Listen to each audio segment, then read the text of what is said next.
Níundi þingmaður Reykjavíkurkjördæmis norður tekur til máls.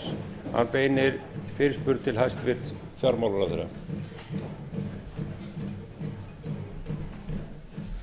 Herra forseti, fyrir rúmlega ári síðan þá tók hæstvirtur fjármálaráðherra að sér að gerast setu dómsmálaráðherra til að skipa fyrrum aðstoðarmann dómsmálaráðherra í embætti dómara við Héraðsdóm Norðurlands eystra. Af öllum málatilbúnaði er ljóst að það stóð aldrei annað til af hálfu ráðherra Sjálfstæðisflokksins en að ráðstafa þessu embætti á forsendum flokksins en ekki með hliðsjón af faglegum kröfum og hæfni. Kemur það reyndar ekki á óvart úr ranni Sjálfstæðisflokksins sem umgengst stjórnsýsluna eins og hann eigi hana og láta sér í létturúmi liggja þótt stjórnsýslulög séu brotin. Nú liggur fyrir álit umboðsmanns Alþingis þar sem meðal annars er sagt að miklir annmarkar hafi verið á undirbúningi og málsmeðferð hæstvirts fjármálaráðherra.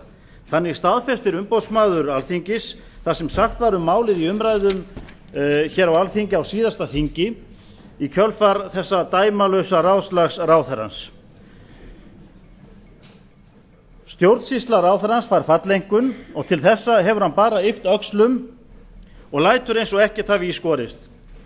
En það er bara engin þolinmæði í samfélaginu gagnvart svona stjórnsýslu subbuskap ráðamanna. Ekki lengur. Í viðtali við Stöð 2 fyrir 11 dögum sagðist ráðherrann ekki vera búinn að móta sér endanlega afstöðu til álitsins en hann muni skoða það og sjá svo til með framhaldið. Nú liggur fyrir að ráðherrann hefur farið á svig við stjórnsýslulög og misboðið réttlætiskennd almennings. Ég vil því krefja hæstvirtan fjármálaráðherra svara það hvort hann hafi nú ákveðið hvernig hann hyggst axla ábyrgð, hvort hann telji ráðherrum heimilt að fara á svig við stjórnsýslulög, hvort hann telji að dómar eigi almennt að skipa á pólitískum forsendum og hvort hann hyggist segja af sér vegna embættis afglapa. Hæstvirtur fjármálaráðherra tekur til máls. Herra forseti, ég hef farið yfir þær athugasemdir sem að umboðsmaður Alþingis gerir við málsmeðferð í þessu tiltekna máli. Þetta eru umhugsunarverðir hlutir sem hann nefnir. Þetta eru álitamál sem að þurfti að taka á þegar að verið var að vinna málið. Það er þannig í stjórnsýslurétti að það eru almennar reglur sem unnið er eftir en ekki nákvæmar reglur. Þannig að það þarf ofta að kveða upp úr það hvernig það eigi að gera hlutina og oft er það þannig að það er ekki hægt að segja þá nákvæmlega fyrirfram hvernig nákvæmlega hefur það átt að fara. Embætti umboðsmanns Alþingis hefur það hlutverk að fara yfir þær embættisfærslur sem við gerum og ef það eru hlutir sem hann gerir athugasemdir við þá gerir hann það og við síðan tökum tillit til þess í okkar embættisfærslum í framtíðinni. Í þessu máli að þá sér hann annmarka, hann hins vegar kveður ekki upp úr embættisfærsluna sjálfa eða niðurstöðuna sjálfa og eins og ég get sagt undantekningarlaust hef gert þegar að athugasemdir hafa borist frá umboðsmanni Alþingis að þá mun ég leitast við það í framtíðinni að fara eftir þeim og haga embættisfærslunum í þá veru eins og hann túlkar stjórnsýslulögin sem að það er að ræða. Háttvirtur níundi þingmaður Reykjavíkurkjördæmis norður tekur til máls öðru sinni. Herra forseti, hæstvirtur ráðherra segir að hér sé álitamál að ræða. Ég segi nei, hér er ekki neitt álitamál að ræða. Hér er alveg augljóst að ráðherrann hefur farið á svig við stjórnsýslulög og þetta er ekki fyrsta og áreiðanlega ekki svo síðasta ofanígjöf sem ráðherra Sjálfstæðisflokksins fá frá umboðsmanni Alþingis ef að þeir eiga eftir að sitja lengur við völd sem vonandi verður ekki. Hæstvirtur forsætisráðherra fékk ofanígjöf frá sama umboðsmanni Alþingis fyrir stuttu vegna auglýsingar eða skort á auglýsingu starfa. Ég tel að það sé ótrúlega ósvífni hjá hæstvirtum fjármálaráðherra að svara þessu með þeim hætti sem hann gerir. Hann skeytir hvorki skömm né heiður en langlundargeð þjóðarinnar er hins vegar algerlega þrotið. Það hefur kannski farið fram hjá ráðamönnum þjóðarinnar. Ég tel að þetta sé enn eitt dæmið það að Sjálfstæðisflokkurinn hann umgengst umboð sitt og vald og stjórnsýsluna eins og hann eigi hana sjálfur. En það er bara misskilningur og ráðherrann á að sjá sóma sinn í því að axla pólitíska ábyrgð á þessum embættisafglöpum. Það lá ljóst fyrir alveg frá upphafi hvernig hann hugðist haga stjórnsýslunni, embættisskipuninni í þessu máli, og það var ljóst af þeim svörum sem hann gaf hér skriflega á Alþingi þegar þetta var spurt, þegar kom í ljós að hann hafði engan tíma tekið til þess að fjalla eða skoða gögn málsins og skipaði fyrrum aðstoðarmann dómsmálaráðherra í embættið. Hæstvirtur fjármálaráðherra tekur til máls öðru sinni. Já, herra forseti, það var út af fyrir sig nægur tími til þess að vinna málið. En eins og hv. þingmaður sjálfsagt veit að þá taldi umboðsmaður Alþingis að þeir annmarkar sem hann talaði um á málinu, þeir var ekki þess eðlis að leiti til ógildingar á embættisverkinu sem út af fyrir sig segir sína sögu. En ég endurtek það sem ég sagði áðan, að þegar verið að skipa menn í embætti, að þá þarf alltaf að taka afstöðu til ákveðina hluta, og það þarf þá ráðherrann sem að skipar í embættið að gera, og ég gerði það lá ekki í augum uppi að þeir hlutir sem að þar var að ræða, það gætu verið gerðar við þá athugasemdir. Þegar athugasemdir umboðsmannsins liggja fyrir eftir á, og þá verða þær auðvitað hafðar til hliðsjónar og farið eftir þeim í framtíðinni þegar að samskonar verk verða unnin. En eins og ég sagði áðan, að þá taldi umboðsmaður þetta ekki leiða til ógildingar á verkinu, og herra forseti, ég hef ekki hugsað mér að segja að mér vegna þessa. Til máls tekur næst hv. 8. þingmaður Suðurkjördæmis, Eygló Harðardóttir. Beinir þingmaðurinn fyrirspurn til hæstvirts viðskiptaráðherra.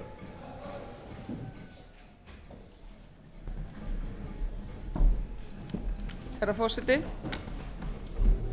Óveður ríkir í íslensku efnahagslífi. Það neyðarástand á þúsundum heimila í landinu og gjaldþrot blasir við mörgum þeirra. Atvinnuleysir eru orðnir yfir 10.000 og enn fleiri ráða ekki við greiðslubyrði sína. Fjöldi fyrirtækja á í miklum greiðsluerfiðleikum, og það var sláandi að sjá spá Creditinfo Íslandu það að 4.000 fyrirtækja yrðu gjaldþrota á næstunni. Viðbrögð ríkisins við þessu ástandi hafa verið að hækka skatta, auka álagir í formi þjónustugjalda, kjaraskerðing, uppsagnir opinberra starfsmanna og nú síðast handtökuskipanir á hendur einstaklinga sem virðast hafa gert það eitt af sér að skulda ekki nógu mikið. Til að koma í veg fyrir þá flóðbylgju gjaldþrota sem blasir við og leggja mun líf þúsunda fjölskyldna í rúst verður að grípa til aðgerða strax og aðstoða fólk úr öngstrætinu. Hæstvirtur dómsmálaráðherra sagði hér að ríkisstjórnin hafi loksins hreyft sig eftir 2 ára bið og ákveði að leggja fram frumvarp greiðsluaðlögun. En hvað svo? Mun málið stöðvast í þingflokkum ríkisstjórnarflokkanna? Og hvað með aðrar aðgerðir til aðstoðar fólki og fyrirtækjum í landinu? Verður til dæmis stuðningur aukinn við hana ráðgjafarstofu heimilanna og verður kannski sett á stofn ráðgjafarstofa fyrir fyrirtækin þannig að þau hafi nú eitthvað að leita. Því spyr ég hæstvirtan viðskiptaráðherra hvort hann og ríkisstjórnin ætla að sofa áfram þyrnirósa svefni gagnvart þeim geysilega greiðsluvanda sem blasir við einstaklingum og fyrirtækjum í landinu, eða hyggst hann grípa til aðgerða og tryggja að fólk hafi möguleika á því að lifa hérna áfram. Hæstvirtur viðskiptaráðherra tekur til máls. Já, virðulegi forseti, það mætti halda langt mál um það hvað hefur verið unnið á síðustu mánuðum, vikum og mánuðum í því að mæta því alvarlega ástandi sem að núna er uppi, og við getum líka deilt um það lengi hvað veldur því af hverju svo margir húsnæðiskaupendur hafa lent í vanda, til dæmis 90% húsnæðisláni sem hefa komið á fyrir nokkrum árum, sem ekkert annað en alvarlegur fingurbrjótur í okkar húsnæðiskerfi öllu eftir á séð, og hafði mikið að segja um þá fasteignabólu sem hér myndaðist. En það má nefna margt af því sem verið hefur gert núna leið og verið að vinna eftir samkomulagi við Alþjóðagjaldeyrissjóðinn að endurreisa íslenskt efnahagslíf, og það má nefna hækkun á persónuafslætti, þar sem hefur það verkum að þeir sem hafa 500.000 og minna í tekjur borga lægri tekjuskatt heldur en áður. Við erum stödd á mesta framkvæmda ári Íslandssögunar í samgönguframkvæmdum og ýmsu öðru, þrátt fyrir niðurskurð eða afturköllun á fyrirhuguðum hækkunum á fjárlögum síðasta árs, og svo mætti lengi til telja. Þingmaður nefndi stórt mál sem við höfum unnið vel og lengi að, endi máli komið fram ákaflega vandað. Dómsmálaráðherra komið inn í ríkisstjórn í morgun frumvarp til laga um skuldaaðlögun eða greiðsluaðlögun, og það mun væntanlega koma hér inn í þingið á allra næstu dögum og skipti mjög miklu máli. Hvað varðar stöðu bæði einstaklinga og fyrirtækja, þá er það náttúrulega stærsta verkefni í bankan, og ég fundaði með bankastjórum eða stjórn samtöku fjármálafyrirtæki í gær þar sem við fórum yfir þessu mál, og fjármálafyrirtækin miða allt til starfa því að mæta hverjum einstaklingi og hverju fyrirtæki á einstaklingsgrunni út frá því hvernig hver og einn er stattur til að koma í veg fyrir að bæði fyrirtæki og einstaklinga verði gjaldþrota og til að greiðslu aðlaga fólk og fyrirtæki að þessum erfiðu tímum sem við göngum núna í gegnum og þar verður mjög margt gert til þess að koma í veg fyrir að gjaldþrotar reyna skapist hér á næstu vikum og mánuðum og bankarnir hafa nú þegar kynnt þær grunnaðgerðir eins og það að frista og lengja lán og svo framvegis. Háttvirtur 8. þingmaður Suðurkjördæmis tekur til máls öðru sinni.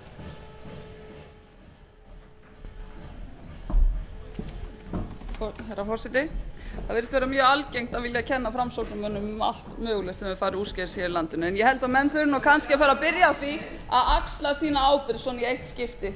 Framsóknarmenn hafa axlað sína ábyrgð, það er komið tími til að ríkisstjórnarflokkarnir fara að gera það líka. Það er nefnilega staðreynd að það er talað hérna að fyrirtæki muni geta leita til bankana en hvaða traust er til staðar gagnvart bönkunum? Það er nákvæmlega ekki neitt. Þannig að þess vegna held ég sé kannski ástæða til þess að ríkisstjórnarflokkarnir fara að íhuga það að koma til móts við og auka traust í samfélaginu þannig að við fáum nú kannski einhvern vinnufrið hérna á þinginu. Það er nefnilega þannig að þeir sem hafa staðið fyrirtækjarekstri hafa nú bara átt í óskaplega fá hús að venda þegar þeir hafa lent í greiðsluörðugleikum. Þannig að hins vegar var það þannig að fyrrum félagsmálaráðherra Páll Pétursson kom á ráðgjafarstofu fyrir einstaklinga og þangað hafa fleiri þúsund manns leitað, meira þess að þegar hann hefur verið mikið hagvaxtarskeið hérna. Þannig að við getum rétt ímyndað okkur hvers konar álag það verður á ráðgjafarstofu heimilanna núna á næstu dögum og vikum.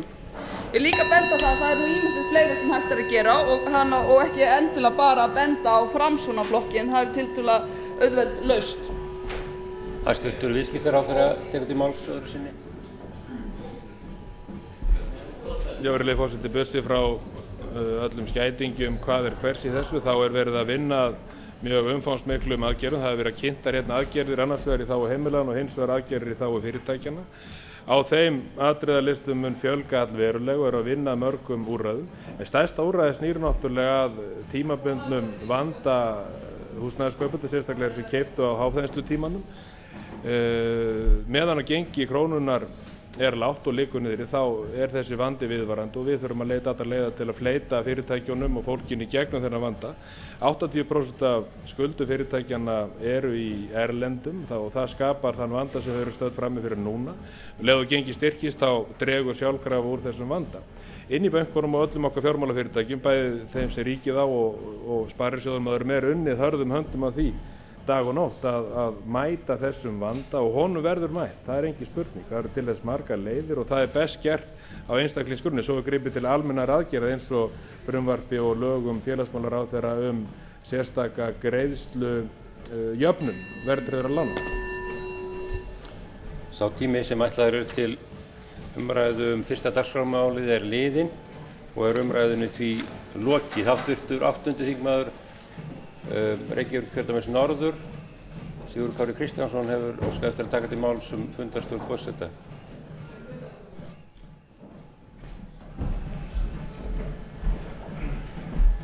Herra forseti, ég hef tekið eftir því að það hafa komið fram hér alvarlegar athugasemdir við þá dagskrá sem liggur fyrir þessum fundi og þá kannski sérstaklega vegna þess að mál nr. 4 á dagskránni er frumvarp sem ég flyt ásamt 14 öðrum þingmönnum hér á hinu háa Alþingi og varðar sölu áfengis og tóbaks. Það hefur verið kvartað yfir því að óeðlilegt sé að þetta mál sé rætt hér með við þær aðstæður sem uppi eru. Þetta mál var lagt fram á fyrsta degi þingsins áður en fjármálakerfið hrundi og ég get alveg fallist á það að þetta mál er ekki brýnasta viðfangsefni stjórnmálanna í dag, ekki frekar en ýmis önnur mál sem eru á dagskránni eins og mál nr. 7 tóbaksvarnir eða mál nr. 10 skipafriðunarsjóð. Og ég viðurkenni það og hygg að aðrir háttvirtir þingmenn sem flytja þetta mál með mér telja að það séu önnur og brýnni viðfangsefni sem hér þarf að ræða og ég get lýst því yfir sem fyrsti flutningsmaður málsins að mér finnst sjálfsagt að fresta umræðu hér þetta þingmál og taka það fyrir síðar ef að það er til þess að greiða hér fyrir þingstörfum og skapa ekki úlfúð hér á þinginu, þá er það mér algjörlega meinalausu að við frestum umræðum þetta mál og gerir ráð fyrir að hæstvirtur forseti taki þessa beiðni mína til góðfúslegrar skoðunar. Háttvirtur 5. þingmaður Reykjavíkurkjördæmis suður tekur til máls fundarstjórn forseta. Hæstvirtur forseti, ég tel háttvirtan þingmann Sigurð Kára Kristjánsson vera mann að meiri að hafa komið hér í ræðustól Alþingis og óskað eftir því sjálfur að þetta fáránlega mál, vil ég segja, sem hér ræðir verði tekið út af dagskrá. En ég vil segja við hæstvirtan forseta að þessi umræða sem hefur orðið hér, þar sem af þessum fundi, hún færir mér heim sannin það að hæstvirtur forseti geri það eitt rétt í málinu eins og ástandið hér fyrir utan húsið núna og hér inn í húsinu sömuleiðis, að fresta þessum fundi í ljósi þess að hæstvirtur forsætisráðherra hefur gefið hér yfirlýsingu það að ríkisstjórnin sé búin að nýta jólaleyfið vel og sé búin að undirbúa fjölmörg mál, þá tel ég að það sé verið að sýna Alþingi og þjóðinni sóma og virðingu, eins og hæstvirtur forsætisráðherra var að biðja að yrði gert, með því að þessum fundi verði nú frestað og við tökum fyrir þau brýnu mál sem þjóðin vill að verði rædd þegar og ef þetta Alþingi kemur saman aftur, eða að forseti setjist niður með þessari ríkisstjórn og leiði henni það fyrir sjónir að hún er rúin trausti og henni ber að víkja. Vegna orða háttvirts þingmanns þá ítrekar forseti að haft var samráð í dag þessa dagskrá og það liggur ekkert annað fyrir en að við höldum áfram fundi hér í dag, en til máls tekur fundarstjórn forseta háttvirtur 10. þingmaður Reykjavíkurkjördæmis suður Jón Magnússon. Það kom fram í ræðu áðan. Virðulegi forseti, það hefur ítrekað verið talað það af hálfu þingmanna að mál þingmanna fáist ekki rædd. Hér er ég með eitt mál sem er á dagskrá tóbaksvarnir. Ég get tekið undir með háttvirtum þingmanni Sigurði Kára Kristjánsyni að ég tel að það sé ýmis mál brýnni að ræða heldur en það, eða það mál sem hann stendur fyrir sem fyrsti flutningsmaður. Þannig að mér væri að meinalausu þó að önnur mál kæmu frekar í forgang. En það er nú einu sinni þannig að það er gengið frá dagskrá Alþingis með ákveðnum og málefni þingmanna eiga líka rétt á því að fá rædd. Og það er ekki hægt að halda því fram eins og Vinstri grænir hafa haldið fram að það eigi bara vera mál frá ríkisstjórninni sem eiga verið í forgang. Hvers konar þingræði eru þið að tala um? Að sjálfsögðu verða þingmenn að fá að ræða sín mál, hversu mikilvæg eða ómerkileg sem ykkur finnst þau vera. Það er bara einu sinni þannig að þingmenn eiga þann rétt, þetta er jú málstofa þingsins og þingið er jú rödd þjóðarinnar. Hvort sem að fólk vísta líka það betur að það ver með það situr á störfum. Þá tekur til máls fundarstjórn forseta háttvirtur 11. þingmaður Reykjavíkurkjördæmis suður Álfheiður Ingadóttir og ræðir fundarstjórn. Forseti, það kom hér fram í upphafi þingfundar að dagskrá þessa fundar sem að hér við nú ræðum, hún var kynnt á fundi með formönnum þingflokka klukkan 1, en eins og menn vita þá hófst þingfundur hér klukkan 12:30. Þetta er samráðið sem að verið að ræða og á þeim fundi gerði þingflokksformaður Vinstri grænna að sjálfsögðu athugasemdir við þessa fáránlegu dagskrá og það hefur komið hér fram. Hann gerði athugasemd við eitt mál sem nú hefur verið dregið út af dagskráni. Eðlilega. Hér, ég er mjög sátt við það, en ég yrði sáttari ef að þessi ríkisstjórn þyrði að koma hér fram með sín mál og standa fyrir þeim, standa fyrir málum sínum hér, koma með þau bjargráð. Þau segjast vera að moka skafl. Ég spyr yfir hvað eru þau að moka? Burtu með þau, þetta er vanhæf ríkisstjórn. Til máls tekur háttvirtur 5. þingmaður Reykjavíkurkjördæmis suður Kolbrún Halldórsdóttir fundarstjórn forseta. Hæstvirtur forseti.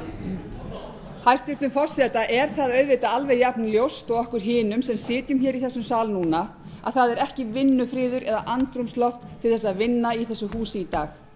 Ég óska eftir því að hæstvirtur forseti sýni þjóðinni sem stendur hér fyrir utan húsið og ber bumbur þann skilning að fresta þessum fundi hér og nú. Þetta er vanhæf ríkisstjórn sem að fólkið hér úti er að mótmæla.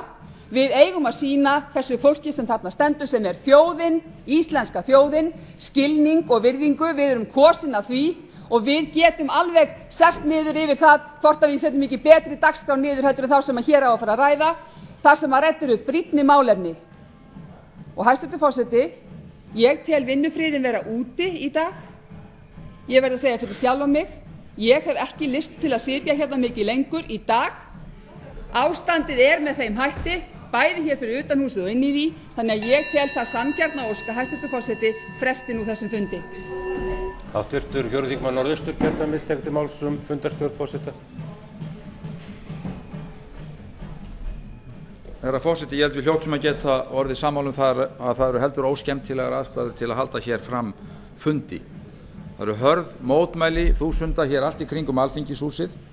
Það hefur verið beitt táragasi og það er búið að handtaka fólk og hér heyrist varla mannsins mál.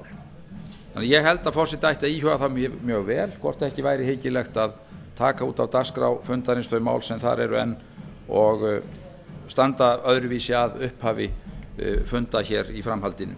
Ég vil hrósa háttvirtum þingmanni Sigurði Kára Kristjánsssyni fyrir að draga mál sitt út af dagskrá og ég hef velti fyrir mér hvort að hann eða einhverjir af flutningsmönnum málsins hafi velti fyrir sér að afturkalla stuðning sinn við málið í ljósi aðstæðna í þjóðfélaginu.